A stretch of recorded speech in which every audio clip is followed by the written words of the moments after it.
Now, Wion has accessed the letter written by Pakistani Prime Minister Imran Khan to Prime Minister Narendra Modi seeking resumption of bilateral talks. In his letter, Prime Minister Imran Khan says Pakistan is ready for talks on various issues, including Jammu and Kashmir and terrorism. Now, more specifically, Khan wanted Modi to give green light to a meeting between Foreign Minister Sushma Swaraj and her Pakistani counterpart Shah Mahmood Qureshi on the sidelines of the United Nations General Assembly. Now, in the letter, Imran Khan said he looks forward to meeting Modi at the SAARC summit in Islamabad and restarting the stalled dialogue process. Khan's letter was in response to Modi's letter in August, in which he spoke about meaningful and constructive engagement with Pakistan. This was after Khan said in his victory speech that Pakistan would take 2 steps if India took 1 step towards peace. Wion has accessed exclusive. We owe it to our people to peacefully resolve all outstanding issues, including Jammu and Kashmir, to bridge differences and achieve a mutually beneficial outcome. Pakistan remains ready to discuss terrorism, unquote.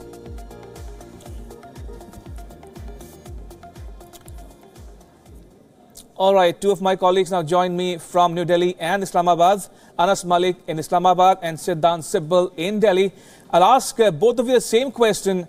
The spokesperson saying it's a chat, not resumption of dialogue. Siddhant, you first.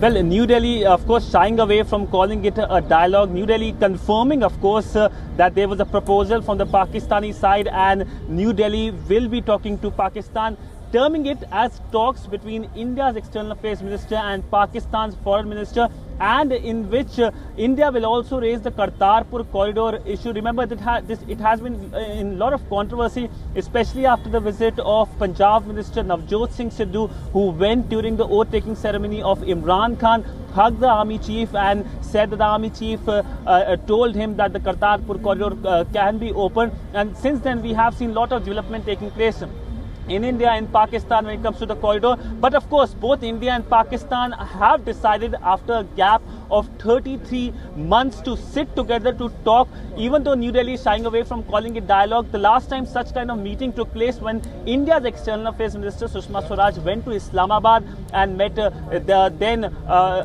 Minister there, Sartaj Aziz, during the Istanbul dialogue. And after that, we saw the Indian Prime Minister also paying a visit to Lahore, a stopover from Kabul. But after that, India got Uri Pathankot, and India reiterated that its policy talks and terror can't go together stands, and this is not a dialogue. And policy on SAARC was also reiterated, because remember, in the letter which was accessed by Wion, it was mentioned that Pakistan is willing to discuss the issue of terror. So India has been saying that talks and terror can't go together, but talks on terror can happen. Right. To you, Anas, now. The letter which Imran Khan wrote to Prime Minister Modi says that Pakistan is ready to discuss terrorism. Now, that said, while Swaraj will meet Qureshi in New York on the margins of the UNGA next week, India is saying there is no change in its policy, that talks and terror cannot go hand in hand, and that SAARC summit, the atmosphere is not conducive yet. Well, Ramesh, if you look at the letter closely, terror is one of the topics that has been mentioned. It also mentions trade and the revival of SAARC talks, and also the hope for a better future for the upcoming generation. So terror is not the only agenda. What we understand, roughly 8-pointer agenda when Sushma Swaraj and Shah Mahmood Qureshi likely meet on the evening on 26th of September in New York, just ahead of that SAARC ministerial meeting. Now, terror would be on the agenda, but it will certainly not be only agenda of that meeting. What we understand from a source here in Pakistan is that roughly what both of the sides emphasizing on would be on resetting these ties and trying to set up another date for another meeting and possibly at another multilateral forum. So it is an 8-pointer agenda what we picked up from a sources at the Pakistani Ministry of Foreign Affairs, and that includes terror, but certainly terror is not the only thing that is on the agenda. Yes, Ramesh. All right, I apologize for that poor connection with you, Anas, in Islamabad. I want to go across to my colleague Siddhant one more time on this bulletin. Siddhant, now the statement, the letter actually says that Pakistan is ready to discuss terrorism. How did the Indian Foreign Ministry spokesperson react to that particular comment contained in Imran Khan's letter?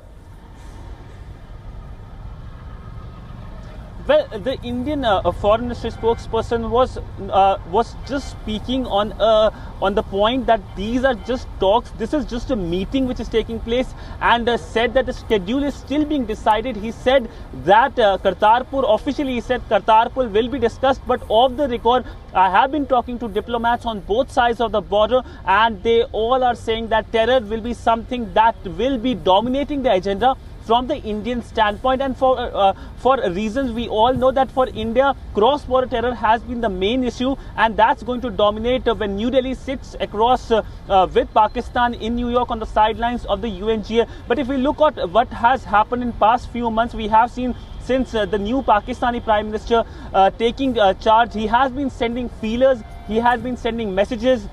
The Indian Prime Minister also wrote to him, and he has been tweeting also saying that India and Pakistan should talk. He said that trade is one of the main focus. And remember that victory speech after the elections in Pakistan, he talked about various countries. He on his last point on the foreign policy, he came to India and he talked about how India and Pakistan must talk, but he also raked up Kashmir. And since then, we have also seen that at various forums, whether it's the United Nations Human Rights Council or the UN, they have been raking up Kashmir. So it seems the script remains the same, but New Delhi is quite cautious when it comes to dealing with Islamabad, and importantly also because India goes to elections in few months' time, and this is a step New Delhi would like to take cautiously. Yes, the proposal came from Pakistan, and if the proposal hadn't come from Pakistan, India would have not been keen to engage with Pakistan because the proposal came from Islamabad. So India is saying, okay, let us sit together. But for our side, it's the terror that's going to dominate, and that is what New Delhi is going to take to New York when it sits across with the Pakistani Foreign Minister. Right, so as Siddhant was pointing out, terror will remain front and center of the talks between India and Pakistan. On that note, Siddhant, Sibyl in Delhi and Anas Malik in Islamabad, thank you for that update. I apologize for that poor video link with Anas in Pakistan.